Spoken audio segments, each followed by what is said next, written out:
दोस्तों एक बार फिर से स्वागत है एच एस फैक्ट में। दोस्तों क्या सच में रामायण हुई थी या ये एक मनगढ़ंत कहानी है?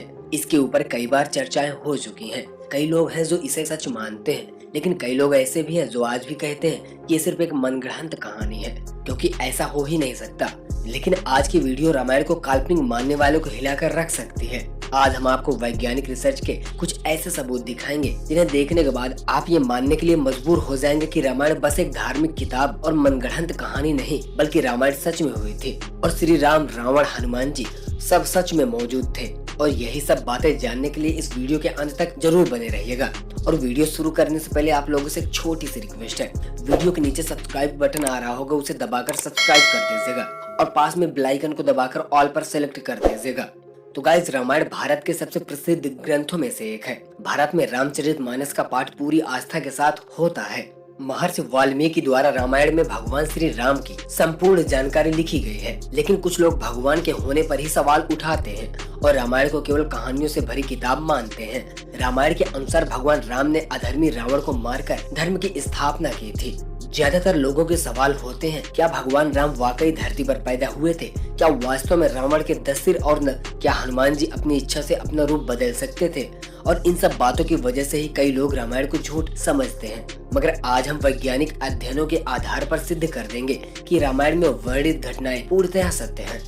नंबर 1, रामायण कालीन हवाई अड्डे। दोस्तों, जितना हम रामायण को भारत में मानते हैं, उतना या फिर कहूँ कि उससे भी ज्यादा श्रीलंका में माना जाता है। और इसीलिए श्रीलंका में रामायण अनुसंधान के टीम ने रामायण काल के 4 हवाई अड्डे खोजने का दावा किया है। पिछले 9 वर्षों से ये ऑर्गेनाइजेशन श्रीलंका के कोने कोने की छानबीन कर रही थी। यहाँ उन्हें कई जानकारियां और अवशेष मिले, परंतु 4 सालों में लंका के दुर्गम स्थानों का खोज के कारण रावण के 4 हवाई अड्डे हाथ लगे। रामायण अनुसंधान टीम के अध्यक्ष अशोक केंट का कहना है कि रामायण की श्रीलंका वास्तव में श्रीलंका ही है।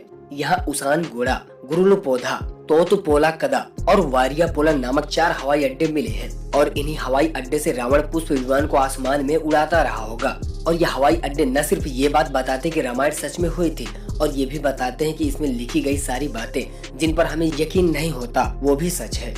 नंबर 2, रावण का महल। दोस्तों, रामायण के अनुसार रावण सोने की लंका में रहा करता था, जिसे हनुमान जी ने जला दिया था। श्रीलंकन गवर्नमेंट को श्रीलंका में एक ऐसा महल मिला और ये दावा है कि ये महल रामायण काल का है। इस महल से कई सीक्रेट रास्ते निकलते हैं जो उस महल को शहर के अलग अलग जगह से जोड़ता है। लेकिन जब रिसर्च टीम ने इसका रिसर्च किया तो पता चला कि ये गुफाएं नेचुरल नहीं, बल्कि किसी समय में इंसानों द्वारा बनाया गया था। श्रीलंका हिस्ट्री के अनुसार रावण शहर के अलग अलग हिस्सों में अचानक प्रकट हो जाया करता था और पलक झपकते ही उन हिस्सों से गायब होकर अपने महल पहुंच जाया करता था। जानकारों का मानना है कि रावण इन्हीं गुप्त रास्तों का इस्तेमाल किया करता था। अब इतने बड़े एविडेंस को हम कैसे नकार सकते हैं? नंबर 3, अशोक वाटिका के सबूत। दोस्तों, रामायण के अनुसार रावण ने माता सीता का हरण करके उन्हें अशोक वाटिका के अंदर रखा था। कहा जाता है कि अशोक वाटिका रावण का सबसे पसंदीदा स्थान था। ये जगह इतनी रहस्यमय थी कि हनुमान भी इसे आसानी से ढूंढ नहीं पाए थे। मगर हैरानी की बात तो ये है कि वैज्ञानिकों के अनुसार अशोक वाटिका आज भी श्रीलंका में मौजूद है। ऐसा माना जाता है कि एलिया पर्वत की एक गुफा में माता सीता को रखा गया था, जिसे सीता एलिया नाम से जाना जाता है। यहाँ सीता माता का एक मंदिर भी है जिसे विरंगटोक कहते हैं। वहीं यांगना से 10 किलोमीटर दूर पर यहीं पर सीता माता जी को अपहरण कर पुष्पक विमान पर उतारा गया था। मगर यहाँ पर जिस बात ने सबसे ज्यादा चौंकाया वो यहाँ पर मौजूद पेड़ हैं। रामायण ग्रंथ में इस बात का जिक्र मिलता है कि अशोक वाटिका में अशोक के वृक्ष बहुत ज्यादा थे, इसलिए इसका नाम अशोक वाटिका रखा गया था। अब जैसा रामायण में इस वाटिका के बारे में कहा गया था, वैसा आज के एक गार्डन है और इसे हम रामायण कालीन के एक सबूत के रूप में मान सकते हैं। नंबर 4, द्रोणगिरी पर्वत। दोस्तों, रामायण में लिखा हुआ कि युद्ध में जब मेघनाथ द्वारा लक्ष्मण जी मूर्छित हो गए थे, उनकी जान बचाने के लिए संजीवनी बूटी की जरूरत पड़ी थी, जिसके लिए जड़ी बूटी लाने का यह जिम्मा हनुमान जी को दिया गया था। तब हनुमान जी संजीवनी बूटी लाने के लिए द्रोणगिरी पर्वत पर गए थे और हनुमान जी को जब संजीवनी बूटी का पता नहीं चला तो वह द्रोणगिरी पर्वत के एक टुकड़े को ही उठाकर ले आए थे। मान्यताओं के अनुसार ये वही पहाड़ है जो आज भी वहाँ पर मौजूद है। कुछ लोग इसके बारे में कहते हैं कि आज वह पर्वत पर ये निशान मौजूद है जहाँ से हनुमान जी ने उसे तोड़ा था, लेकिन जिस पर्वत का जिक्र रामायण में मिलता है वहाँ आज मौजूद है। जड़ी बूटी देने के बाद हनुमान जी ने इस पहाड़ के टुकड़े टुकड़े करके इसे श्रीलंका में फेंक दिया था। जहाँ जहाँ इस पहाड़ के टुकड़े गिरे वहाँ के पेड़ पौधे और जड़ी बूटी वहाँ की जगहों से, और सच में श्रीलंका में कई कमाल की जड़ी बूटियाँ मिलती हैं।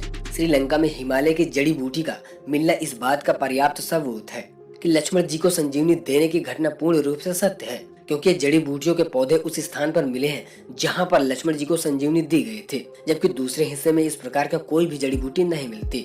नंबर 5, राम सेतु। दोस्तों, राम सेतु को एडम्स ब्रिज भी कहा जाता है और इसके बारे में पक्का सबूत तब मिल गया जब नासा ने सैटेलाइट तस्वीरें जारी की। वो सिर्फ उन तस्वीरों में कुछ ऐसा था जिसे देखकर वैज्ञानिक भी हैरान रह गए।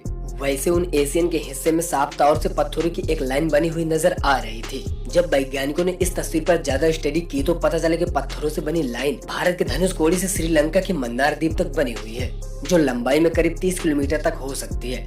वैसे उन आसियन में जिन हिस्से में नासा के वैज्ञानिकों को ये पत्थर से बना पुल नजर आया था, ये वही जगह है जिसका जिक्र रामायण में मिलता है। और अमेरिका के एक आर्की रिसर्च टीम ने भी अपने रिसर्च में इस बात का दावा किया था कि तमिलनाडु और श्रीलंका के बीच मौजूद राम सेतु असल में एक मैन मेड ब्रिज है, जिसे कई हजार साल पहले इंसानों ने बनाया था।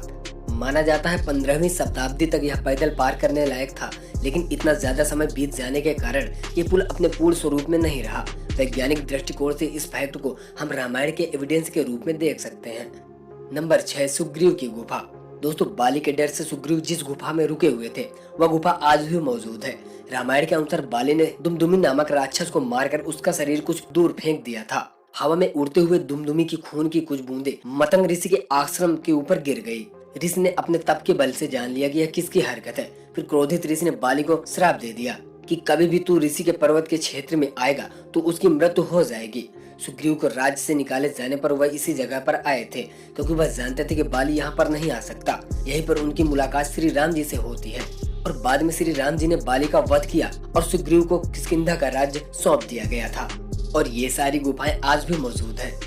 नंबर 7, राम सेतु के पत्थर। दोस्तों, भगवान राम ने समुद्र को पार करने के लिए बंदरों की सहायता से लंका तक पुल बना दिया था। कहा जाता है कि इस पुल के माध्यम से श्री राम की पूरी वानर सेना रावण से लड़ने के लिए श्रीलंका गई थी। पर हैरानी की बात यह है कि राम सेतु में इस्तेमाल किए जाने वाले पत्थर आज भी मौजूद हैं। राम सेतु पुल के पत्थर पानी में तैरते थे। रामेश्वरम में सुनामी के दौरान कुछ पत्थर जमीन पर आ गए थे। शोधकर्ताओं ने जब उन्हें दोबारा पानी में फेंका तो वह तैर रहे थे, जबकि दूसरे पत्थर पानी में डूब जाते थे। शोधकर्ताओं के अनुसार इसके लिए एक विशेष प्रकार के पत्थर का इस्तेमाल किया गया था, जिसे विज्ञान की भाषा में प्यूमाइस स्टोन कहते हैं। यह पत्थर पानी में नहीं डूबता और तैरने वाला यह पत्थर ज्वालामुखी के लावा से आकार लेते हुए अपने आप बनते हैं। ज्वालामुखी से बाहर आता हुआ लावा जब वातावरण से मिलता है तो उसके साथ ठंडी या उसमें कम तापमान की हवा मिल जाती है और यह गर्म ठंडे का मिलाव ही इस पत्थर में कई तरह से छेद कर देता है, जिस कारण यह पत्थर पानी में नहीं डूबता।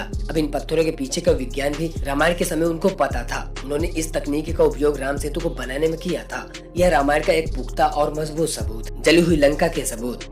दोस्तों, रामायण ग्रंथ के अनुसार हनुमान जी ने सोने की लंका नगरी को जला दिया था, मगर अभी कुछ एविडेंस मिले हैं जिन्हें लेकर कहा जा रहा है कि लंका के जलने के सबूत आज भी वहां पर मौजूद हैं। जिस जगह पर श्रीलंका को जलाया गया था वहां की मिट्टी आज भी काली है, क्योंकि उसके आसपास की मिट्टी का रंग वैसा ही है जैसा कि नॉर्मली मिट्टी का होना चाहिए। बस इतने से इलाके में काली मिट्टी मौजूद है, क्योंकि जली हुई लंका के सबूत को बताती है। इस बात को हम एक इत्तेफाक कहकर टाल नहीं सकते।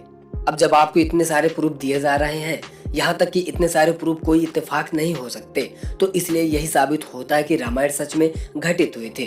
आपका क्या विचार है, हमें अपनी राय कमेंट करके जरूर बताइएगा।